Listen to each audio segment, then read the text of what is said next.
Shalom keluargaku, selamat pagi. Puji Tuhan, kita berjumpa dalam Morning Blessing di hari Senin ini. Senang sekali kita dapat memasuki minggu yang baru, dan saya berdoa supaya minggu ini menjadi minggu yang baik bagi setiap kita. Pagi hari ini saya ingin membagikan sesuatu bagi setiap kita dari apa yang sama-sama kita pelajari dalam ibadah raya kita di minggu yang pertama kemarin. Kemarin kita belajar tentang Christ in all seasons, atau Tuhan Yesus dalam setiap musim kehidupan kita. Kita mulai dari Yesus sebagai juru selamat yang sejati, yang satu-satunya, yang tidak pernah gagal di dalam kehidupan kita. Keluargaku, Roma pasal yang ketiga, ayat yang ke-23, ayat yang ke-24, di sana menerangkan paling tidak ada 3 hal bagi kita. Yang pertama, bahwa Allah itu adil, Dia menghukum dosa. Allah adalah Allah yang memberikan ganjaran kepada setiap pelanggaran yang dilakukan oleh manusia.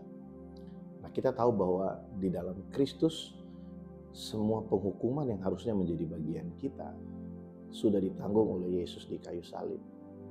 Dan hari ini kita hidup, kita dapat terus datang kepada Allah, kita terus dapat berdoa, kita bisa memiliki satu kebenaran, kelayakan untuk datang kepada Allah. Itu bukan karena apa yang kita lakukan. Kita tidak membeli atau berbuat sesuatu supaya Allah berkenan atas kita.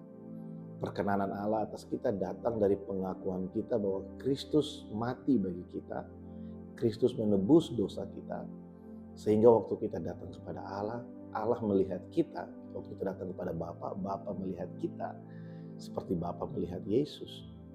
Yesus menjadi pengantara yang sejati bagi kita. Kita menerima yang namanya belas kasihan dari Tuhan. Itu yang membuat kita bertahan sampai hari ini. Itu yang membuat kita kuat sampai hari ini. Tapi kita tidak hanya menerima belas kasihan. Kita juga menerima kasih karunia. Kasih karunia yang menjamin kehidupan kita. Bahwa hari esok kita lebih baik.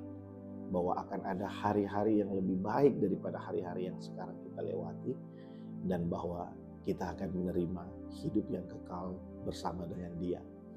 3 hal ini sangat baik untuk kita sadari.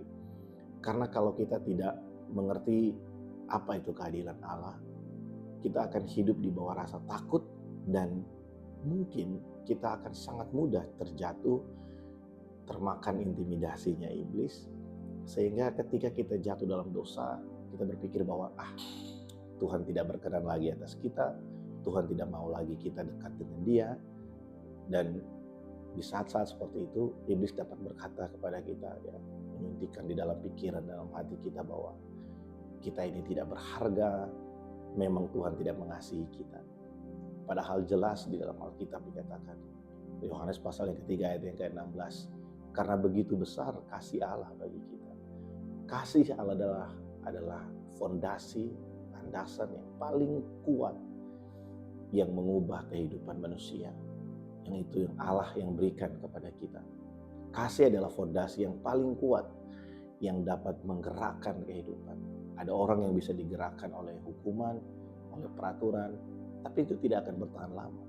Tapi ketika kehidupan digerakkan oleh kasih itu dapat melakukan banyak hal, menjadi landasan yang sangat kuat di dalam kehidupan kita. Mungkin kita kehilangan alasan yang lain untuk bisa memiliki ketaatan, untuk bisa hidup benar. Tapi ketika kita memiliki alasan bahwa kita mengasihi Allah yang terlebih dahulu mengasihi kita, itu akan membuat kita mampu melihat kehidupan kita sungguh indah di hadapan Allah. Karena begitu besar kasih Allah dalam kehidupan ini, sehingga Dia mengaruniakan Kristus, supaya setiap kita yang percaya kepadanya tidak binasa. Sungguh indah karya penebusan Allah melalui Yesus Kristus bagi kita orang percaya.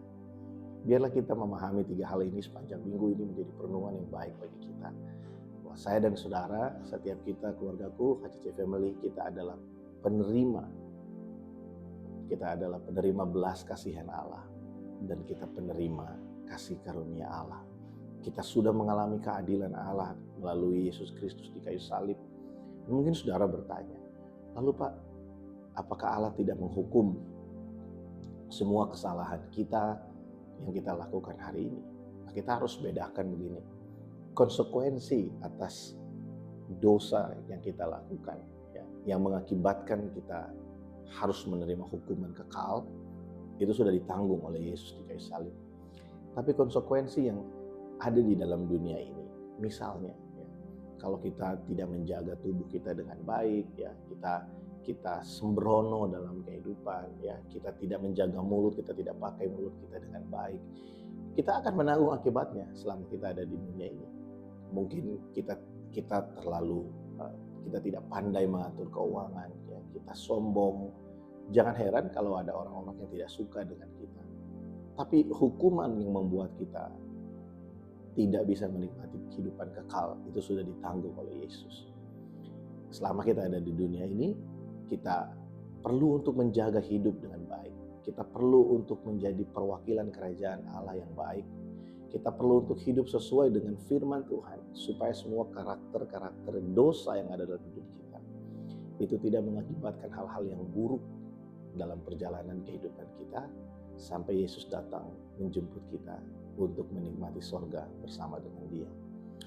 Keluargaku dimanapun berada, saya berdoa supaya sepanjang minggu ini setiap kita ada dalam keadaan yang baik dan terus melihat kehidupan kita, hidup kita sebagai pribadi yang dicintai dan dikasihi Allah. Jangan lihat hidup kita sebagai orang-orang yang kalah, karena Allah begitu mengasihi kita dan kasih-Nya pada kita tidak ditentukan, tidak dipengaruhi oleh keadaan yang ada di sekeliling kita. Haleluya. Mari kita berdoa. Tuhan, terima kasih untuk hari ini. Kami bersyukur untuk hari Senin dan minggu yang baru ini. Aku berdoa biarlah sepanjang minggu ini setiap kami boleh menikmati Engkau dalam perjalanan hidup kami. Engkau memberkati setiap anak-anak-Mu yang bekerja hari ini, yang berusaha, yang sekolah. Biarlah setiap kami boleh menikmati yang baik dari Engkau. Bapa, aku berdoa biarlah kami terus menyadari bahwa kami adalah orang-orang yang dikasihi, orang-orang yang dicintai oleh Bapa, sehingga kami tidak menjadi orang yang gampang menyerah, gampang menjadi lemah, tapi kami menjadi orang-orang yang kuat, orang-orang yang mau bangkit kembali dari keterpurukan, karena kami tahu bahwa kasih-Mu itu sempurna bagi kami. Terima kasih Tuhan, berkati anak-anak-Mu sepanjang hari ini, kami sambut hari yang baru. Dalam nama Tuhan Yesus kami berdoa, amin. Puji Tuhan keluargaku, selamat pagi, selamat beraktivitas, Tuhan Yesus memberkati setiap kita. Shalom.